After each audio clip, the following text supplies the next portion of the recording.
আসসালামু আলাইকুম রহমতুল্লাহ। আজকে একটা বিষয় নিয়ে কথা বলবো, যেটা সাইদি সাহেব নিয়ে মূল বিষয়টা।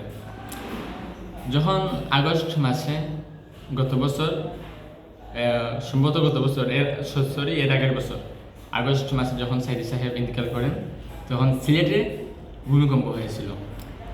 এটা নিয়ে ফেসবুকে অর্থাৎ সোশ্যাল মিডিয়ায় অনেক কথাবার্তা হয়েছে, অনেক আলিম উলামা বলেছেন।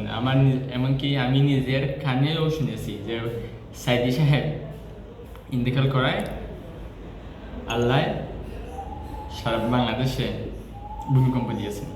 কারণ এখন আলিম তো মারা গেছেন, তাই আল্লাহ ভূমিকম্প দিয়ে বুঝিয়েছেন যে ইনি অনেক বড় আলিম ছিলেন। কিন্তু এটার কোনো জবাব ছিল না। একটা হাদিস ছিল অবশ্য, কারো মৃত্যুর জন্য বা জন্মের জন্য চন্দ্রগ্রহণ হয় না। এই হাদিসের প্রেক্ষাপটে জবাব দেওয়া হয়েছিল যে ভূমিকম্পের সাথে ওনার কোনো সম্পর্ক নেই, ওনার মৃত্যুর কোনো সম্পর্ক নেই।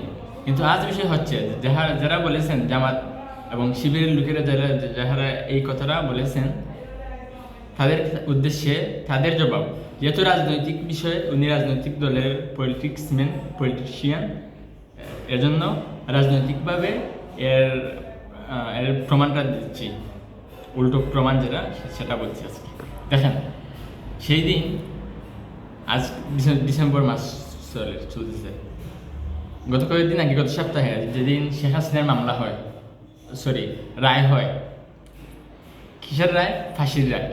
ফাঁসির রায় হওয়ার পরের দিন থেকে একসাথে সারা বাংলাদেশে ভূমিকম্প শুরু হয়ে গেল।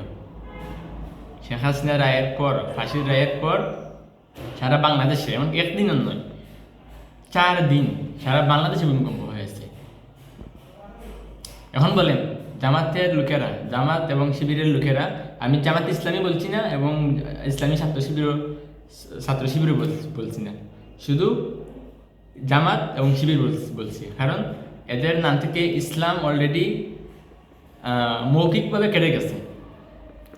লিখিতভাবে অতি শীঘ্রই আওয়ামী লীগের মতো এটাও কেটে যাবে। তো তাদের কাছে প্রশ্ন, জামাত এবং শিবির লোকের কাছে, যে শেখ হাসিনা বলুন কত বড় আল্লাহর ওলি অথবা কত বড় আলিম ছিলেন যে ওনার ফাঁসির রায়ের জন্য বাংলাদেশে 4 বার ভূমিকম্প হয়েছে? পারলে এই প্রশ্নটির উত্তর দিবেন।